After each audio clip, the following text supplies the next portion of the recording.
Human girls survive by being overlooked. Liora had learned this the same way.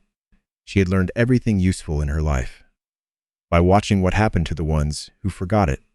She was on her knees at the edge of Moon Lake, cloth in hand, moving in slow circles across the pale stone. The ceremony was beginning. She did not look up. She had been doing this for as long as she could remember. Not just the cleaning, the existing. The specific practice of being present without being visible, of doing necessary work without making anyone feel they owed her acknowledgement for doing it. She was good at it. Better than anyone else in the temple, which was not a competition anyone was tracking, and which had no reward, but which had kept her fed and housed and alive, in a place that had no particular reason to keep her otherwise. She had no pack, no scent anyone could identify, no wolf she had ever been able to call. She had been brought to Moon Temple as a child with no memory of before. She had been told she was human, and she had believed it, because the people telling her had the kind of certainty that came from long practice, and because questioning it required an alternative explanation she didn't have. The temple kept her because someone had to do the work that the priestesses did not do themselves. The torches needed attending. The candles needed replacing. The ceremonial cloths needed washing and folding with a precision the laundry maids did not have the training for. And Moon Lake needed cleaning, not because it was dirty, because the ritual required the stone around it to be clean, and the ritual required a great many things that required someone to do them, and Liora was the someone. She was good at all of it, better than anyone had asked her to be. She had made excellence in invisibility her entire practice, because it was the practice that kept her safe. The priestesses had told her she was human, and she had believed them, because the people telling her had access to information she didn't, and because the alternative, believing something about herself that seemed to have no evidence, felt more dangerous than simply accepting what she had been given. The torches along the temple walls cast long light over Moon Lake. The noble she-wolves had arrived in gowns that cost more than Liora earned in a year, trailing pack scent and expectation, each one certain she was exactly what the Moon Lake would choose. Lady Isolde arrived last, which meant she was first in confidence. She was the expected choice. Old bloodline, strong pack, precisely the kind of political connection that made alpha families breathe easier. She was also nervous, Liora noticed, because she noticed things other people didn't bother to when they thought no one important was watching. She noticed the mark charm under Isolde's bracelet, small, woven with silver thread, and pulsing slightly wrong. The rhythm was a fraction off from the pull of Moon Lake, like a clock set to the wrong hour, keeping perfect time but in the wrong direction. Liora had cleaned this floor long enough to know how Moon Lake resonated. She knew what the real thing felt like. She also knew what was going to happen to anyone who stepped into Moonwater, carrying a charm that wasn't attuned to the true pull. The Moonwater would not be kind about the difference. Isolde moved toward the edge of the lake. Liora moved faster. She caught Isolde's sleeve, just the fabric, not the wrist, and pulled her back one step. Isolde looked at her with the expression she reserved for furniture that had inexplicably started giving opinions. Then, the charm under her bracelet made a sound that was not a sound, more of a sensation. And then it cracked. The silver thread frayed. The charm fell into Isolde's palm, already blackening at the edges. Isolde stared at it. Then she stared at Liora. High Priestess Solenne's voice came across the hall with the specific calibration of authority that had decided a disruption had occurred. She ordered Liora back to her place. She used the tone that made very clear what place meant. Liora went. She knelt at her assigned position. She kept her eyes down, but she was aware of Isolde, standing at the edge of the lake with a burned charm in her hand, looking at the back of the maid who had just saved her from something she hadn't fully understood yet. Alpha King Alaric Draven arrived without announcement. He did not need one. He was here because his kingdom was failing in a specific and documented way. The moon blessing that had sustained the Draven pack for 7 generations had been diminishing for 3 years. Crops that should have been strong were weak. Pups born under what should have been full pack strength were born uncertain, their wolves slow to answer. The elder mates of the noble families had sent him 14 separate letters in the past season, each one more pointed than the last, about the relationship between an unmated Alpha King and a kingdom's access to Moon Blessing. He had read all 14 letters. He had come to Moon Temple, not because he believed in ceremony as a solution, but because he had run out of other options, and the ceremony was real, and the Moon Lake was real. And if there was a woman somewhere in this kingdom whose presence could anchor the blessing, he intended to find her through the only method that had ever worked. When he stepped fully into the hall, the room rearranged itself, the way rooms always did when the person with the most authority in the kingdom entered it.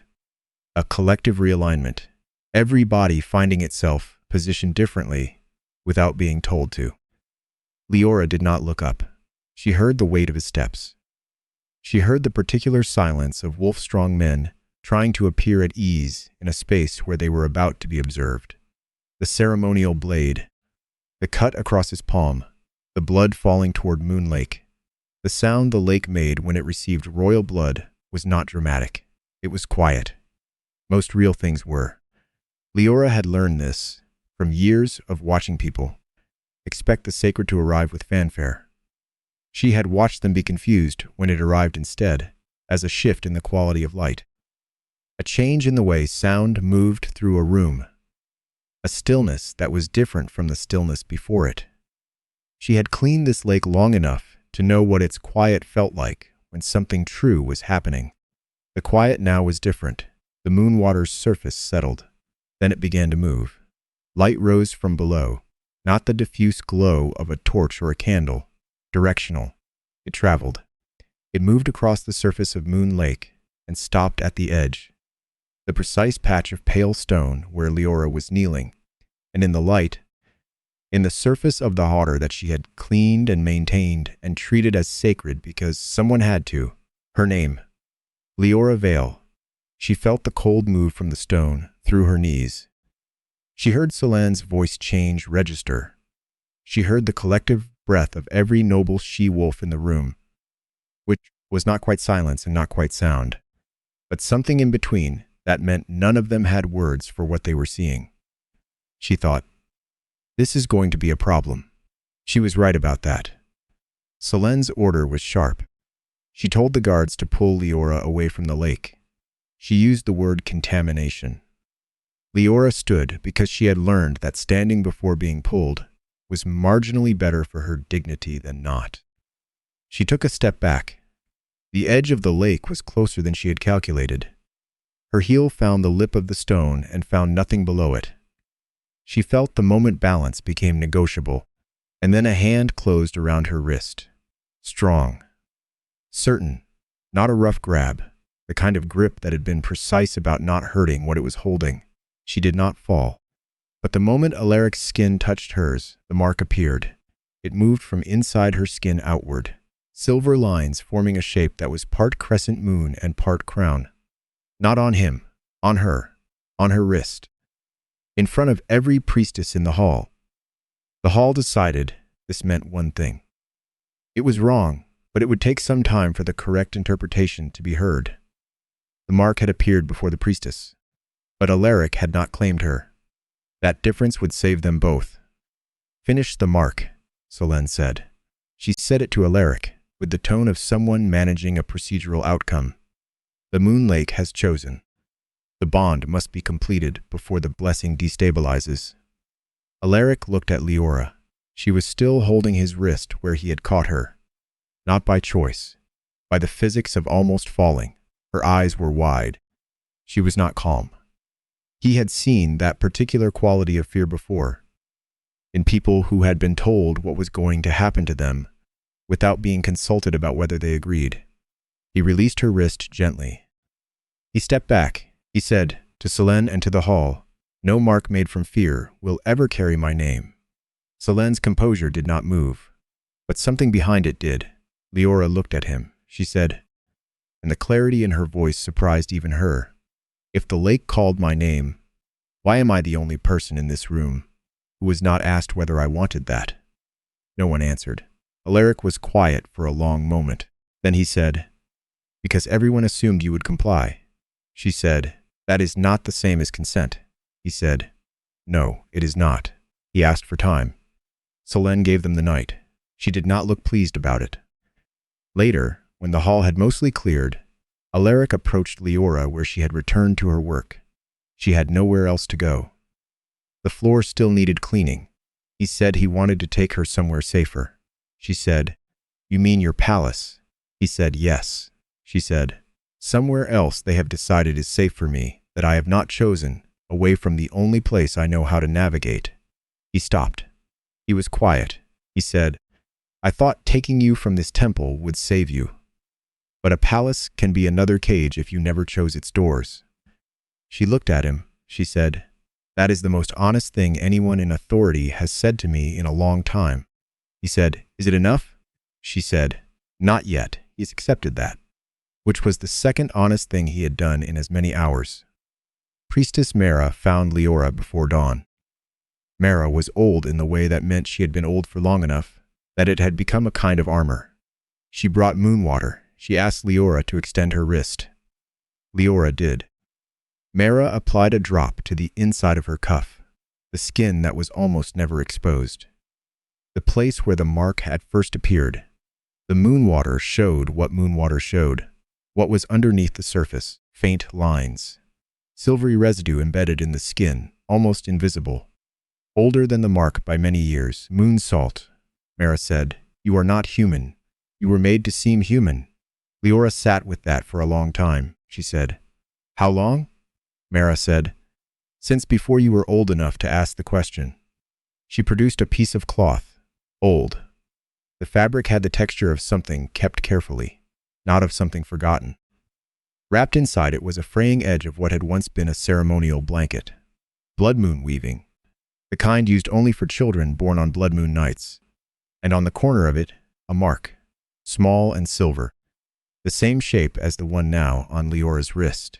She had known, when she helped apply the moon salt and write the false entry in the ledger and tell the child she was human, that she was committing something she would eventually have to account for. She had told herself it was a cost worth paying, that a child alive and unnamed was better than a child found and used. She had not considered adequately what it meant to take a person's identity as a form of protection, what it meant for that person to grow up not knowing what they were, to build their entire understanding of their own survival around a lie that someone else had decided was necessary. Mara said quietly, I helped hide you when you were small. I told myself it was to keep you alive. I did not understand that hiding a child too well can become another kind of death. She said it without flinching. She did not ask to be forgiven. She said, I am trying to give you back what I helped take. Liora said nothing, but she held the cloth. The library was not supposed to be accessible to maids. But Mara knew where the lock did not quite catch, and Liora was good at being unnoticed. The records room held the temple's ledgers going back 3 generations. Liora found the one she needed. She found the entry for the year she had arrived. In one hand, careful temple script, detailed, precise. In another hand, corrections. Where someone had written moonborn child, a later hand had crossed it through and written human ward. Where dates had been recorded, some had been altered.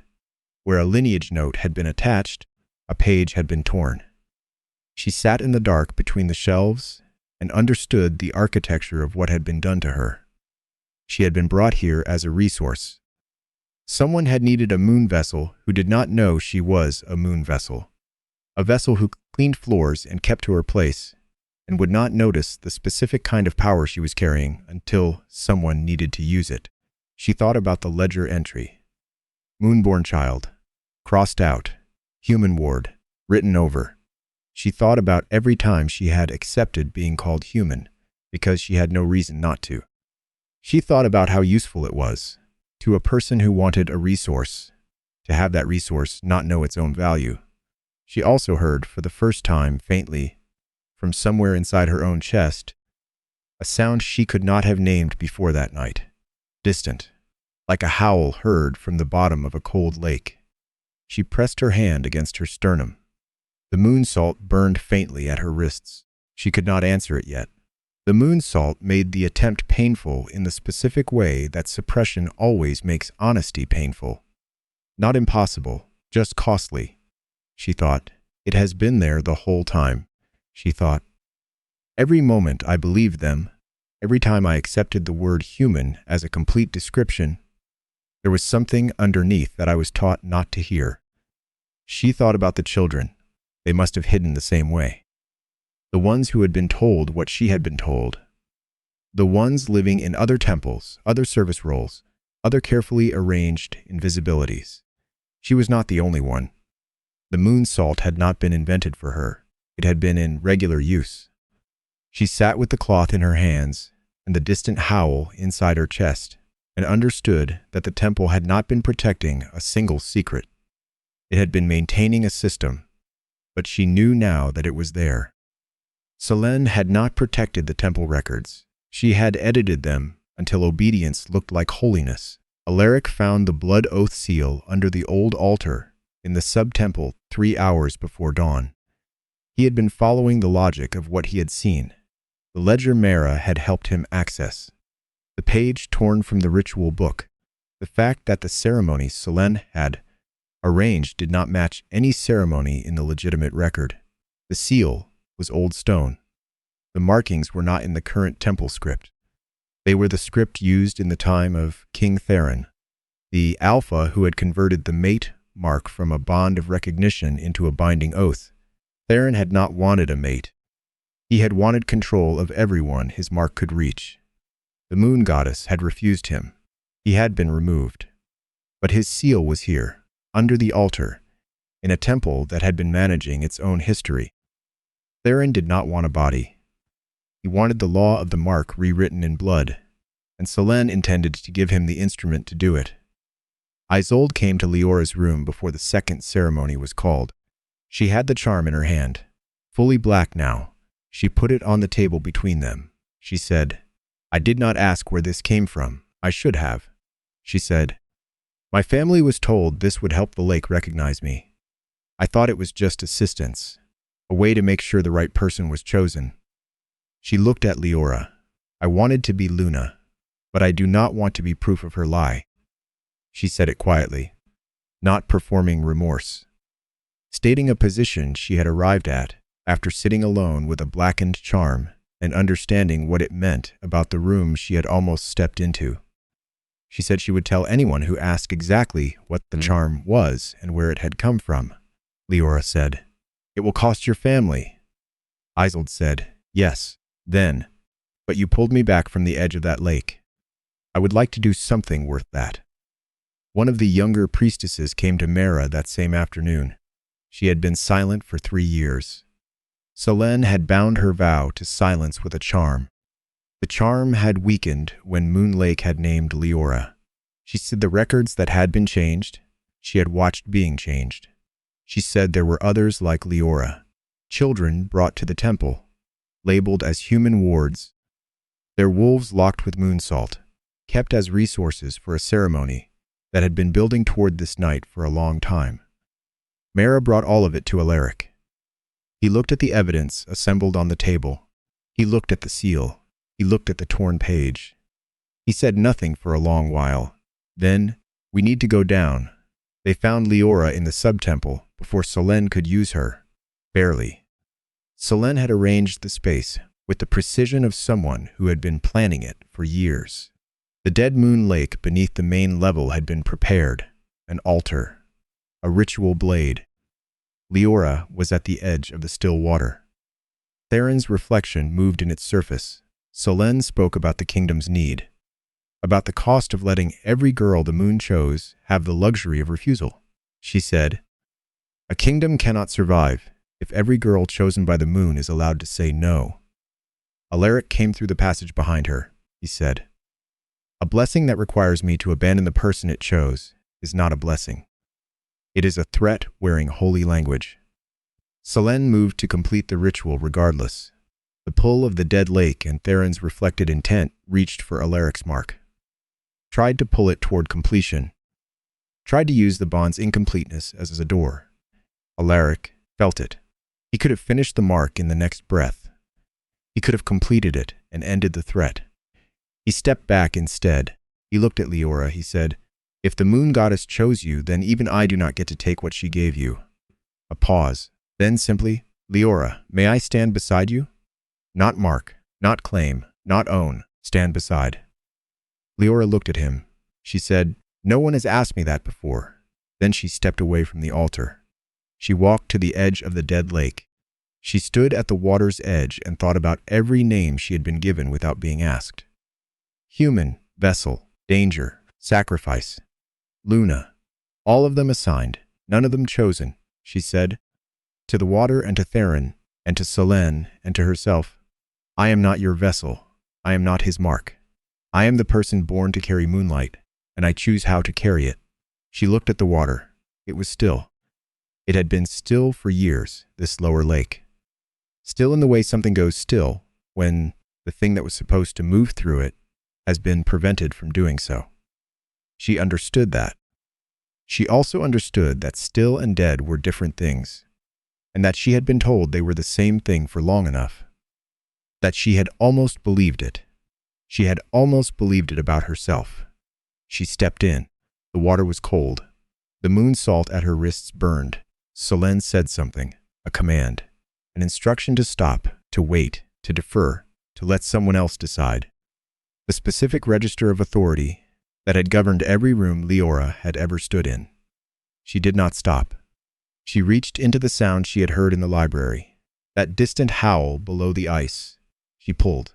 It hurt. The moon's salt was old and it did not want to let go.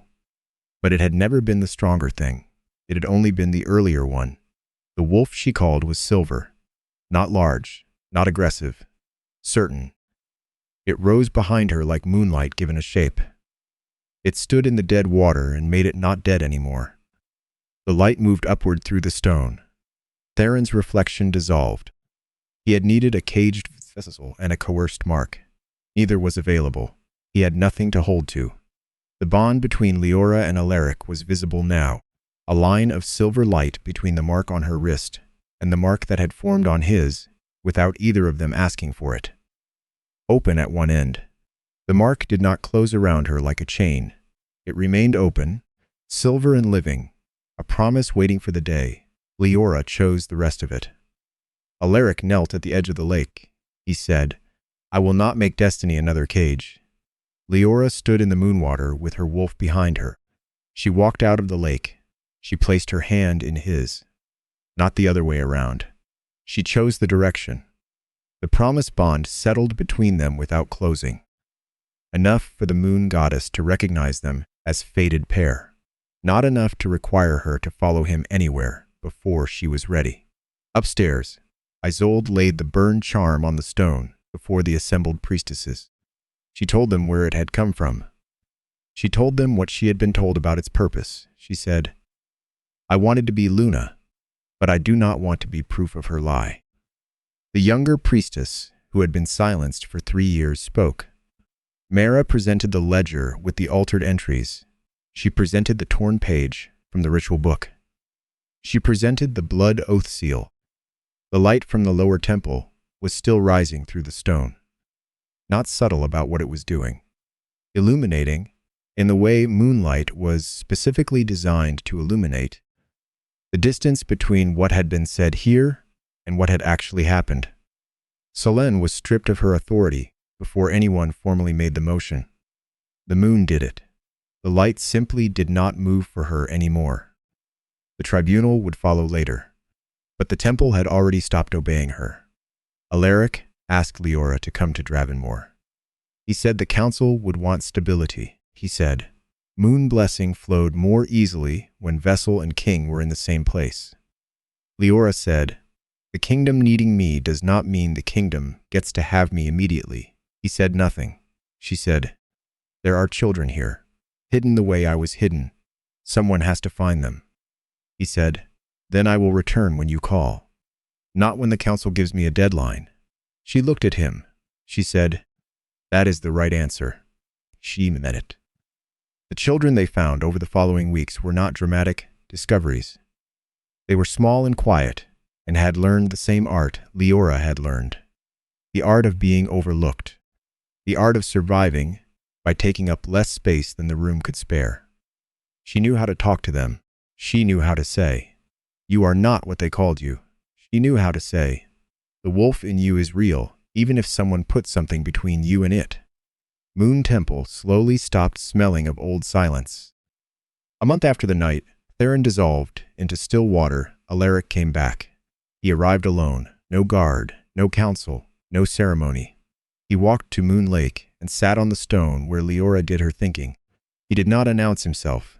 He did not wait to be received. He simply sat. He had brought one thing. A cloak in Dravenmore colors, folded carefully, set on the stone beside him, not placed around her shoulders, not draped over her without asking. Set beside him, available, not required. Liora came out from the temple's inner corridor. She had been teaching 3 of the children how to feel for their wolves, without being afraid of what they found. She saw him. She walked to where he was sitting. She looked at the cloak. She picked it up. She put it on, not because he had placed it near her, not because the moon had written her name in a lake, not because a mark had appeared on her wrist in front of witnesses, because she had spent a month deciding who she was when no one was deciding for her, and she had decided she was ready. She sat down beside him. She said, "I have conditions," he said. "I assumed." She said, "You agree before you know what they are?" He said, "I have spent a month watching you turn a temple back into a place that deserves the word. I think your conditions are better than my assumptions." She told him her conditions. He agreed to all of them. The temple had hidden her as human to keep the world from claiming her. But under the moon, Liora learned the truth no crown could command. A Luna is not chosen when she is marked. She is chosen when she chooses herself.